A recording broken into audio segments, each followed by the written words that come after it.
If it looks like I just drug myself out of the trenches of the Great War, it's because I have. I literally just came home from the Eras Tour in Pittsburgh, and I have some thoughts. See, there's no denying whether you like Taylor Swift or not, the Eras Tour is quite iconic, so I figured it's only right that I document the experience, give my thoughts, review it, maybe try to analyze it a little bit. So, buckle in. On the way there, we passed the Trans-Allegheny Lunatic Asylum, and I think I need to admit myself after viewing this concert because it was a good one. Just the effect that Taylor Swift has on these cities, seeing the traffic just swarm in, the hotel just embracing the Swiftie swarm, you could say. You know, there was welcome Swiftie signs everywhere. They were having specialty drinks at the hotel. There was a cardboard cutout of Taylor Swift that you could take a picture with, and it was on the red carpet, and it was so funny. You know, my hotel was doing Swiftie brunch and having friendship bracelet making stations. They were playing Taylor Swift 24/7 in that building. Which, if you're not aware of the culture, you might be like, friendship bracelets, what does that mean? Check them out. I actually made friendship bracelets for this concert, and I'll be happy to note that they're out in the Swiftie-verse somewhere. All the ones that I made are gone. I traded them all off. This is a new batch. For those of you not in the loop, Taylor Swift has this lyric, and it goes, so make the friendship bracelets. So now all the Swifties make friendship bracelets at their show and trade them, and it's just a fun little thing to do. And not only are there friendship bracelets at this concert, but there are so many costumes. Just the amount of pink and glitter and tinsel and just all of this stuff was kind of overwhelming. I saw a couple of girls just in full-on homecoming style, prom style dresses for a Taylor Swift concert. But yours truly did dress up. I did dress up for this occasion. Some of the Swifties dress up as their favorite era, but I kind of went all of the above option. I had this jacket that I had made that has patches referencing different eras, and it was just a little fun thing for me to make. Braided my hair like in Evermore, just as a little hidden reference. I drew the 13 on my hand for Speak Now. My sunglasses and my earrings were Lover. My skirt and my shoes were Midnight, so I was kind of all over the place. And it was so fun just getting to dress up and kind of be childish again. I don't know, it's just fun. I had never experienced childlike wonder like that at that concert since I've been a literal child. But to actually get to this concert, we had to take a subway, and I don't know why Swifties are so scary on the subway, they just are. I think it's just like the combination of like pink and glitter with the eerie setting of the subway. It's just like off-putting. It's just like, it's scary. It's like a dark energy. Oh, hell no! Hell no! We about to get off. Wait. But anyway, we get to the stadium, and it is so disorganized. I don't blame the employees per se, but no one knew what was going on. I was trying to get in the VIP line, and I was just being sent on a wild goose chase. Oh, it's this gate. No, it's this gate. No, it's this gate. And I was just going around and around that thing. It was also raining, which did not help. With the VIP ticket, you were promised early access, your own little merch stand, all of these great things. We didn't get any of it. Like I said, the stadium just was so disorganized with this thing. Apparently the only ones that got early access were the VIP tickets who had floor, which makes zero sense. They also didn't have special merch, so I don't know.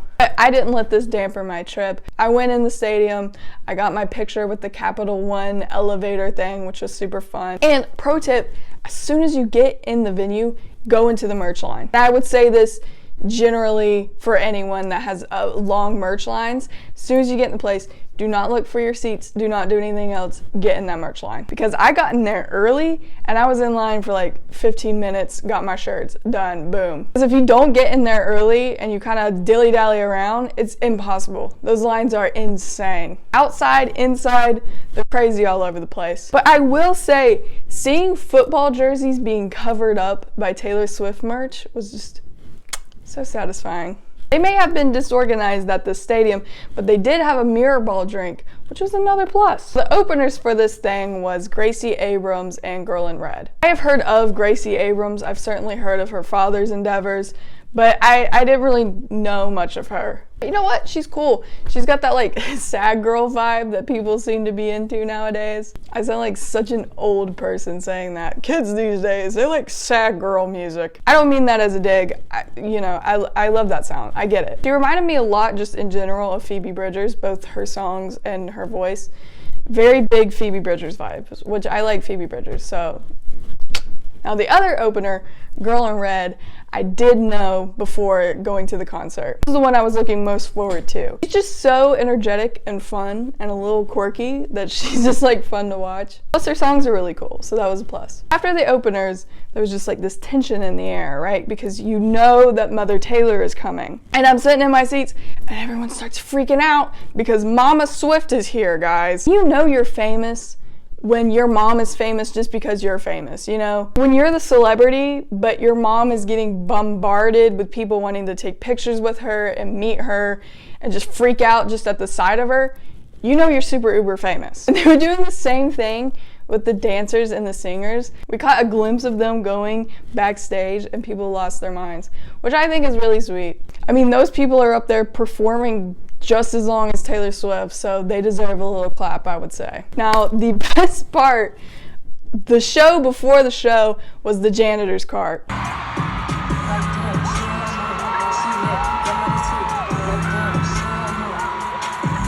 If you don't know what the janitor's cart is, basically Taylor Swift gets in it so she can get backstage without being seen, but everyone pretty much knows it's her, so out of context, it's really funny that we're all just like cheering for a janitor's cart. I was hoping that the janitor's cart would be on my side and I could see it, and I did, and it was amazing.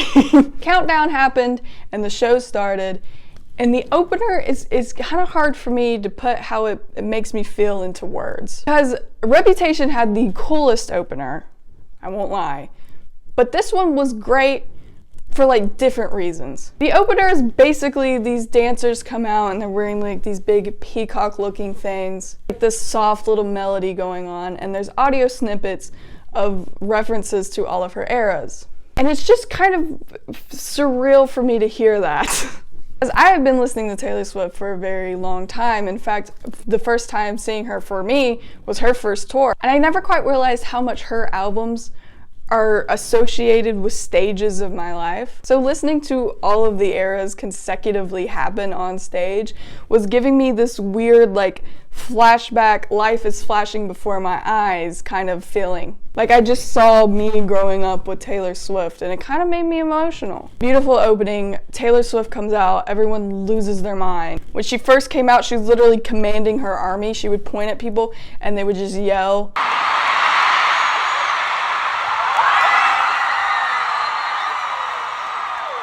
Now the set starts with the Lover era, and things kind of start out slow, and I don't mean this as like a critique. I get it why. You know, it's just like a way for her to warm up, introduce herself to the crowd, get the crowd going. So in terms of the rest of the show, I would say this part is kind of relaxed. It's just kind of her on stage. For the first couple songs, not even the dancers are up there. But when the dancers do get on stage, pay attention to them. Pay attention to them the entire concert because they are telling a story. Like if you pay attention to the man and you notice which dancers are where on the ladder and which dancers are ahead of the other dancers and which one's working and which one's like goofing off, it gives little hints and pushes the storytelling, which I think is really clever. So pay attention to the dancers. They're not just background filler, they're actually telling the story too. Which that's another thing, the whole concert feels very theatrical. Like it's not just someone up there singing a song, like it's a whole production. The second era was Fearless. Again, not too much going on in terms of what happens in the rest of the show. But this part was so nostalgic for me. This is when she pulled out her bangers. Love Story, You Belong With Me, like come on. And again, it just made me feel like a kid again. It made me think of being a little kid growing up listening to Taylor. Those were the songs that I love, so it was very neat feeling that. And then we move on to Evermore, and this is when things get real, because this is when the set kind of amps up, this is when the theatrics amp up, this is when we start making it feel more like a Taylor Swift show and not just some regular old concert. Let me just say, as a cliquie and as a Swiftie, I'm never beating the Cult allegations. The set was very pretty, because of the woods, because of her little tree cave, of the mossy piano. It was just very pleasing to look at. And the next era, ooh, it got me up on my feet. I was ready to go again. It was Reputation. Just putting Evermore and Reputation back to back I think is so clever, because Evermore is really slow, calm, you know, like, oh, we're just gonna chill out in the woods for a little bit. Reputation is like, everyone get on your feet, it's a concert, we're getting hype again, it's party time. Don't Blame Me, Look What You Made Me Do transition goes so hard. Reputation as an album is so cool, but Reputation live is even better. Little changes she does, little transitions she does. Reputation is so cool live. Like, she literally has her previous selves locked in cages, and she's just generally being a baddie. Like, what's not to like about Reputation? Energy, the snakes, the outfits, like, Reputation is perfect. And what's also perfect is the Enchanted dress, because the era after Reputation was Speak Now. We don't get a lot of Speak Now, unfortunately. We do get Taylor's version coming out pretty soon. But as far as Eras Tour set list, we don't get a lot of Speak Now. But we do get a very beautiful dress. This is probably one of my favorite outfits of the entire night. And I've seen pictures of it before, and this is just like a general thing. Most of her outfits look so much prettier in person. Like, that dress was so shiny and glittery, and the way she walked in it, it looked like she was floating. It was just super cool. And after that short little Speak Now blip, it was Red. I have no problem with Red as an album, but I actually like this part of the show better than I thought, because it was just fun. It was lighthearted, it was fun, there was little goofy gags on stage, the dancers were dancing with Taylor, she was giving hats out. It was just like a fun vibe. This concert was just so fun as a whole. Like, wanted to dance and sing and just like have fun for 3.5 hours. Now, this is part of the set where she sings the 10-minute song, All Too Well. And let me just say, there was some hurt in that room. You people were hurt, and you're thinking about someone when she sings the song. I can hear the pain in your voice. There was definitely some emotions during All Too Well. And like, I get it. I felt like group therapy. And the next era was Folklore. We're slowing things down again. And this is the part where it gets really, really theatrical. The whole thing is a big production. But Evermore and Folklore is when things really start popping off. It feels like I'm watching a musical. And maybe it is because the songs are slower and she's just like trying to give something other than her just singing a slow song. But the theatrics in those parts pop off. The sets are so pretty. The whole little cabin thing she does, beautiful. And this era also had another one of my favorite outfits, the green dress. Again, photos don't do this thing justice. If you see it in person, it is so much better. The way she moves it and gets it to flow around, she literally looks like a goddess.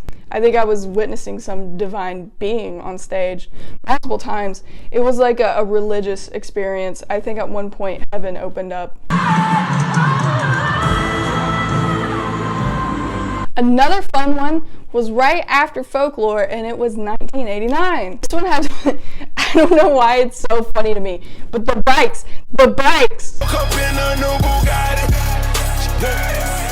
Making me giggly just thinking about them. And I don't care what you guys say, Shake It Off is fun. Shake It Off and Me are fun, feel-good songs, and I'll die on this hill. I saw you people complaining that Shake It Off is on the set list.